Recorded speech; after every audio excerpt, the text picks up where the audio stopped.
20 ایون پرزیدنت جمهوری تاجیکستان پیشوای ملت محترم امامعلی رحمان در دایره سفر کاری به ناحیه خاولنگ به طور فاصلوی مجمع معاصر ورزشگاه را در دهه دره مختار به استفاده دادند. به سرور دولت محترم امامعلی رحمان اطلاع داده شد که مجمع ورزشی از جانب صاحبکار وطنی حسن و عبدالله در دایره نقشه چهاربینی ها به استقبال جشن 35 سالگی استقلال دولتی جمهوری تاجیکستان بنیاد گردیده است. انشاءات مذکور از 26 حجره استراحتی، آشخانه، میدانچه فوتبال، حمام، حوض شناوری، تالارهای ورزشی و انبار برای نگهداری محصولات عبارت بوده برای برگزاری مشق و تمرین و استراحت ورزشکاران تمام شرایط ضروری فراهم آورده شده است.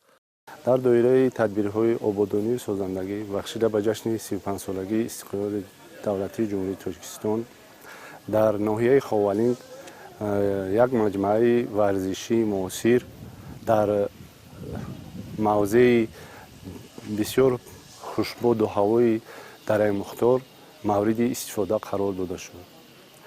مجمع ورزشی معاصر برای مشق گذرانی ورزشکارانی که به این موضع می آیند و تمرین های همروزه اشون را میگذرانند آماده کرده شده است.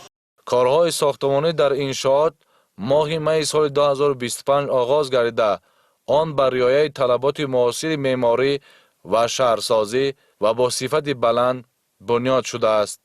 من مینتداری خودم را به پیشوای معظم ملت میرسونم که به ما چنین تالارهای ورزشی را مهیا نموده ما من بعد تمرین‌های خودمون رو در این تالار ورزشی گذرانده و مشق‌های خودمون رو همه روزه زیاد میکنیم و کوشش میکنیم که در مسابقات جمهوری و سطح بین‌المللی اشتراک نموده پرچم دولت عزیزمون رو بلند برداریم.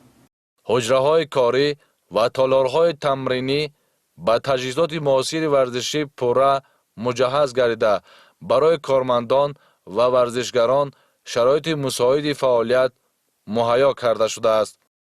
در جریان کارهای ساختمانی زیاده از 20 نفر ساکن محلی با جای کار موقتی و معاش خوب تأمین گردیده. بعد به استفاده دادن انشاءات 12 نفر با جای کار دائمی تأمین شدند.